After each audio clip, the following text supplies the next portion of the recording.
Mark, why don't you give us a recap of this issue? We open on a bloody Tombstone and Kingpin staring each other down, with Spider-Man reacting to Kingpin saying the gang war is over.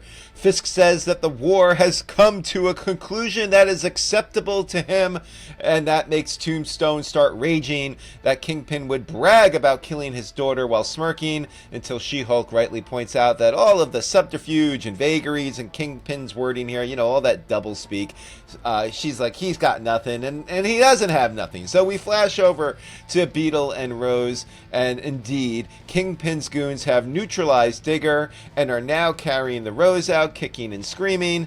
Janice calls Lonnie and confirms she's all good, and Kingpin announces that he's sitting this gang war out, causing Spider-Man to speak for all of us when he says, so what was the point of the last issue and half of this story? You see, it turns out that Fisk just wanted to mix it up, so he wishes Lonnie well and warns him that this is all a power grab by Madame Mask and to watch his back. We're back over to the Syndicate, who are licking their wounds. Janice recognizes that Madame Mask is making her move to take everything and will eventually turn her attention to them. That brings Digger back to life, upgraded to alive, looking for Rose, so the Syndicate breaks it to him that he bailed, but they're willing to bring him in onto the team if he's interested. Alright.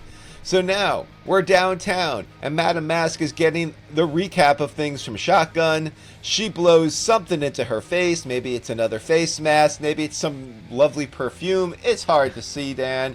And as Shotgun is talking, he starts to ramble about being sent to kill her, which causes Mask to do some incantations and to rub a glowing sigil on his arm. And my God, they're doing secret scrolls in Gang War, Dan. What is this? Anyway, Mask delivers a nice mafia movie line that she only leaves enemies breathing that serve her purpose. Alright, you say that, Madame Mask. So anyway, we flash over to Luke Cage on the Upper East Side, where he's taking care of business that you can read all about in his miniseries. Spidey asks if Cage can join his crew, and Cage is like, I got my hands full, so see you later, Spidey, bye! And it's back over to Harlem and Janice and the Syndicate, as well as a subtle plug to read Spider-Woman. Janice happens upon Mask, who's admiring her maps. The two have some stilted dialogue before Mask starts to give her supervillain origin story in an attempt to get Spider-Man fans to actually care about the fact that she's the main antagonist of this story. Apparently 3 months ago, Nefaria ordered Mask's execution. She was tipped off, which is why she's going full speed on taking over all of New York. Janice tries to one-up the patriarchal problems by talking about how vacant Tombstone was in her life.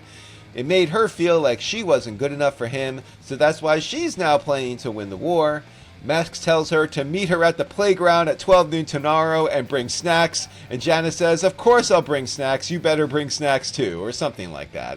That's just how it read to me, Dad. I don't know. We get one more check-in with Tombstone, Spidey and She-Hulk, and Tombstone is being pensive about what's about to happen.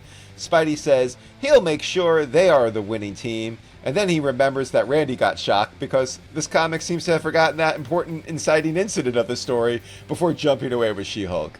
That brings us to Central Park in the middle of the day, and of course there's nobody there but the Syndicate and Mask and her AIM army. Janice has apparently recruited an army of her own, which I have to imagine consists of all of the homeless people living in the New York City subway system that Fox News keeps scaring my father about. And that brings us to the final scene, where the two armies start running towards each other on the Great Lawn, like it's the theme song of X-Men the Animated Series. And Janice shouts out, "They can take our lives, but they'll never take our freedom!" Or something like that.